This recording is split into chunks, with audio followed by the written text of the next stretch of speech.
நமக்கு ரொம்ப அவசியமான குட் கொலஸ்ட்ரால் தரும் மூஃபாவோட கார்டியா கடலெண்ணெய்.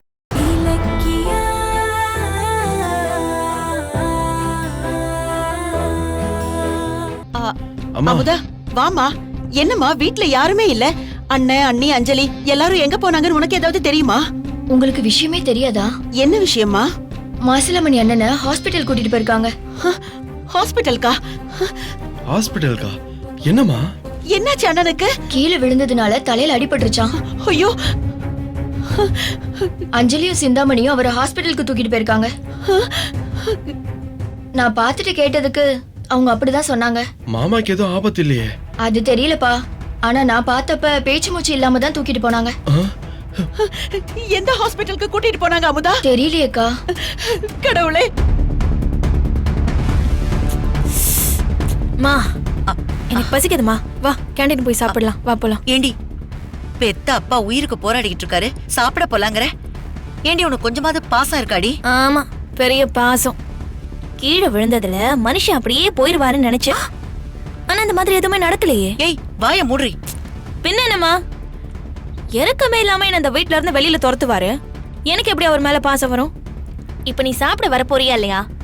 ஏய் இருடி. கடவுளே, நான் என்ன பண்ணுவேன்? டேய் வசந்த், என்னடா இது? அண்ணன் இப்ப எப்படி இருக்காருன்னு ஒண்ணும் தெரியலையேடா. ஆகாதீங்கம்மா, எதுவும் ஆகாதுமா. நான் அத்தைக்கு ஃபோன் பண்றேன், இருங்க. ஃபோன் பண்ணி பாரு. ஐயோ. ஏய் வசந்த் ஃபோன் பண்றான், இப்ப என்னடி பண்றது? இங்க பாருமா, அவங்க ரெண்டு பேருக்குமே நம்ம மேல சந்தேகம் வரக்கூடாது. அப்படி ஏதாச்சும் வந்துச்சு இலக்கியா கிட்ட போட்டு கொடுத்துருவாங்க. இதுதான் சாக்குன்னு இலக்கியா நம்ம மேல போலீஸ்ல கம்ப்ளைண்ட் பண்ணிடுவாமா. ஐயோ, என்னடி சொல்ற? இத பாரு, நாம தப்பிக்கணும்னா உன் புருஷன் பாத்ரூம்ல வழிக்கு விழுந்துட்டாருன்னு இதே பொய்ய மெயின்டைன் பண்ணணும். எப்படியாவது வசந்த் கிட்ட பேசி சமாளி. சொல்லிட்டல, இப்ப பாரு என் நடிப்ப. ஹலோ அத்தை. மாமாக்கு, உங்க மாமாவுக்கு. அத்தை, மாமாக்கு என்னாச்சு? நான் எப்படி சொல்லுவேன்? ஐயோ கடவுளே. அத்தை அழாதீங்க அத்தை. மாமாக்கு என்னாச்சுன்னு சொல்லுங்க. அவர் பேச்சு மூச்சு இல்லாம ஹாஸ்பிட்டல் கூட்டிட்டு போனீங்கன்னு பக்கத்து வீட்டு அக்கா சொன்னாங்க. இப்ப மாமா எப்படி இருக்காரு? ஒன்னும் தெரிய மாட்டேங்குதுப்பா. டாக்டர் எதுவுமே சொல்ல மாட்டேங்கிறாங்க. எனக்கு ரொம்ப பயமா இருக்கு. டேய் போன கொடு. அண்ணி எந்த ஹாஸ்பிட்டல்ல இருக்கீங்கன்னு சொல்லுங்க. SA hospital. நீங்க ஒண்ணும் கவலைப்படாதீங்க, அண்ணனுக்கு ஒண்ணும் ஆகாது. நாங்க உடனே வரோம். சீக்கிரமா வாங்க. கடவுளே, என் அண்ணனுக்கு எதுவுமே ஆக கூடாது.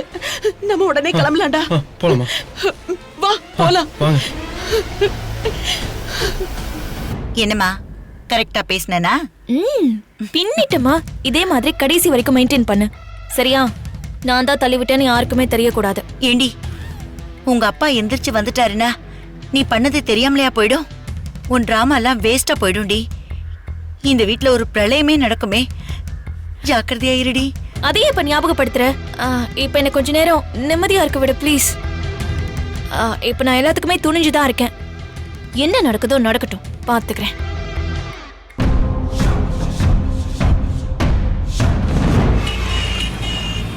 ஆமாம்மா, 10 லட்ச ரூபா அட்வான்ஸ் பண்ணியிருக்காங்க. பார்ட்டி ரொம்ப நல்லவங்க. சரிம்மா, அவங்க வந்துட்டாங்க. நான் மிச்சத்தை வீட்டில் வந்து சொல்கிறேன், சரியா? வாங்க சார், வாங்கம்மா. என்னம்மா, வீடை நல்லா பார்த்துட்டீங்களா? பார்த்துட்டோம் சார். கோயில் கட்டுறதுக்கு நல்ல இடம் தான். அதைத்தான் சாரும் சொன்னாரு. சரிங்க சார், அப்போ நான் கிளம்புறேன். முழு பணமும் ரெடி ஆனதுக்கு அப்புறம் சொல்லுங்க, அன்னைக்கே கிரையத்தை வச்சுக்கலாம். Okay sir. சரிங்க சார். நான் வரேம்மா. போயிட்டு வாங்க.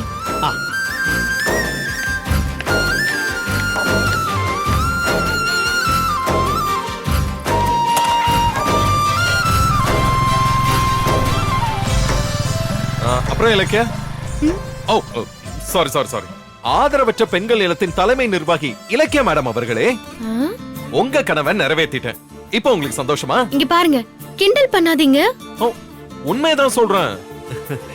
இந்த இல்லத்தை முழுக்க முழுக்க நீ தான் மேனேஜ் பண்ண போற. நானும் கார்த்திக்கும் சும்மா துணைக்கு இருக்க போறோம், அவ்வளவுதான். என்ன? தேங்க்ஸ் கௌதம், ரொம்ப தேங்க்ஸ். நீங்க எனக்கு செஞ்சது ரொம்ப பெரிய உதவி. தான் கஷ்டப்பட்டு சம்பாதிச்ச பணத்தை பொண்டாட்டி சேவை தானம் தர்மம்னு செலவு பண்றத எந்த ஹஸ்பண்டும் ஏத்துக்க மாட்டாங்க. ஆனா நீங்க பணத்தை பார்க்காம என் மனசை மட்டும் பாத்தீங்க.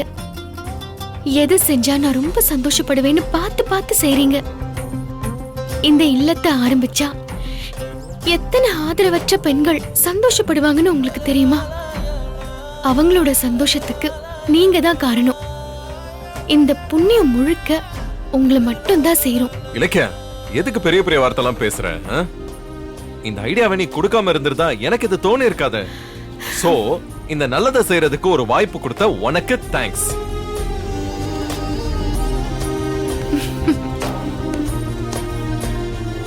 ஆமா, எப்படி இந்த ஐடியா வந்துச்சு? சொல்லு இலக்கியா.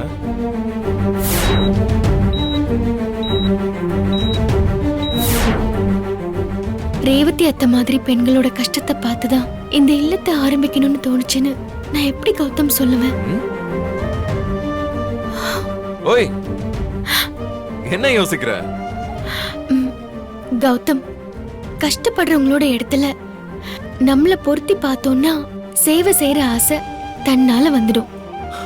கஷ்டப்படுறவங்க நீ சொன்னதும் எனக்கு ரேவதி அம்மாவோட ஞாபகம் வருது. பெத்த பையனை தேடியும் அவன் கிடைக்கலங்கிற வேதனையில அவங்க இருக்கும்போது இப்ப அவங்களுக்கு பிளட் கேன்சர் வந்திருக்கு. ச்சே, அதை விட ஒரு கஷ்டம் ஒருத்தருக்கு வர முடியுமா? புள்ள இல்லாம தன்னை கவனிக்கிறது கூட ஆள் இல்லாம ஹாஸ்பிட்டல்ல கிடக்கிறது எவ்வளவு பெரிய கொடுமை. ரொம்ப பாவம் இலக்கியா. அவங்க உலகத்திலேயே நரகம் எது தெரியுமா?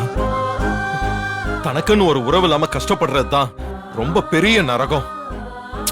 பாவம், அதத்தான் ரேவதி அம்மா அனுபவிச்சுக்கிட்டு இருக்காங்க. ஏங்க, ரேவதி அம்மாக்கு உறவு இருக்கு. அவங்களோட புள்ள இருக்காரு. என்ன புரியல? அவங்களுக்கு புள்ள இருக்கான்னு எனக்கும் தெரியும். பட் அவனை ஏதோ பார்த்த மாதிரியே சொல்ற. அவனை பாத்தியா? யார் அது? சொல்லு இலக்கியா. அவங்களுக்கு உறவு யாரா? உங்க பையன் யாரு? அது அது உறவு மாதிரி. அதாவது உங்களையும் என்னையும் மாதிரி. ரேவதி அம்மா உங்களை மகனாவும் என்ன மருமகளாவும் நினைக்கிறாங்கல்ல, அத சொன்னேங்க. இலக்கியா, நம்ம இந்த இல்லத்தை ஆரம்பிச்ச உடனே முதல் ஆளா ரேவதி அம்மாவை தான் இங்க கூட்டிட்டு வரணும். அவங்க தான் இங்க இருக்கணும். சரியா? சரி கௌதம், அப்ப நம்ம கிளம்புவோம். நான் நினைச்சேன் நீங்க சொல்லிட்டீங்க. சரி, அப்ப நம்ம வீட்டுக்கு போலாமா? ஏய், வீட்டுக்கா? நோ நோ நோ நோ, நம்ம நேரா ரெஸ்டாரண்ட்டுக்கு போறோம். ரெஸ்டாரண்ட்டுக்கா? எதுக்கு? இன்னைக்கு இந்த இடத்தை ஃபிக்ஸ் பண்ணி அட்வான்ஸ் கொடுத்துருக்கோம்ல, அந்த சந்தோஷத்தை செலிப்ரேட் பண்ண வேண்டாமா? இதுக்கெல்லாம் காரணமான உனக்கு நான் ட்ரீட் கொடுக்க போறேன். கௌதம், எதுக்கு ட்ரீட் எல்லாம்? அதெல்லாம் ஒண்ணும் வேணா, வாங்க வீட்டுக்கு போலாம். சான்ஸே இல்ல. நீ என் கூட வந்தே ஆகணும். சரியா?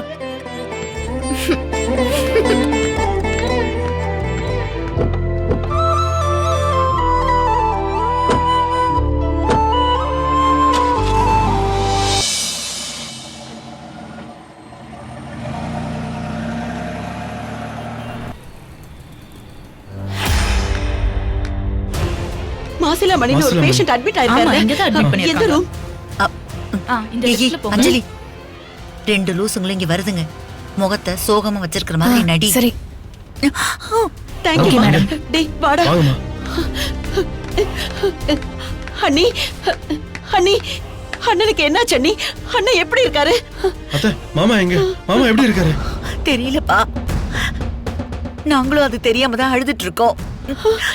உள்ள ட்ரீட்மெண்ட் நடந்துட்டு இருக்கு. யாரும் எந்த தகவலும் சொல்ல மாட்டேங்கிறாங்க. என்னமோ ஏதோ எனக்கு ரொம்ப பயமா இருக்கு.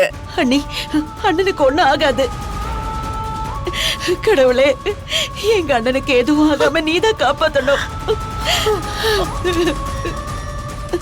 அண்ணி, அண்ணன் எங்க விழுந்தாரு?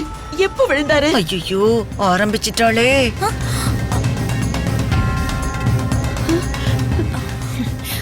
அது வந்து அவரு அப்பதான் அப்பா வீட்டுக்கு வந்தாரு. வந்துட்டு ஃபேஸ் வாஷ் பண்ணிட்டு வரேன்னு தான் பாத்ரூம்குள்ள போனாரு. திடீர்னு உள்ள போனதும் ஐயோன்னு சத்தம். நானும் அம்மா பதறி அடிச்சுட்டு ஓடி போய் பார்த்தா தரையில விழுந்து கிடந்தாரு. கடவுளே. ஒரே ஃபேமிலி தான், ஆனா ஒரே ஃபேமிலி கிடையாது. இவளுக்கு டேஸ்ட் இல்லைன்னா வேஸ்ட். சாருக்கு டேஸ்டியா இருந்தா மட்டும் போதுமா? ஹெல்தியாவும் இருக்கணும். சமையல் சுவையா இருக்கணும், ஹெல்தியாவும் இருக்கணும். ரெண்டும் வேணும்னா ஒண்ணுதான். காடியா கடல் எண்ணெய். வாசமா, சுவையா, ஹெல்தியா காடியா கடல் எண்ணெய். நமக்கு ரொம்ப அவசியமான குட் கொலஸ்ட்ரால் தரும் மூஃபாவோட காடியா கடல் எண்ணெய். ரெண்டும் வேணும்னா ஒண்ணுதான். இந்த வீடியோ உங்களுக்கு பிடிச்சிருந்தா லைக் பண்ணுங்க, கமெண்ட் பண்ணுங்க அண்ட் ஷேர் பண்ணுங்க. மறக்காம சரிகமா டிவி ஷோஸ் தமிழை சப்ஸ்கிரைப் பண்ணுங்க.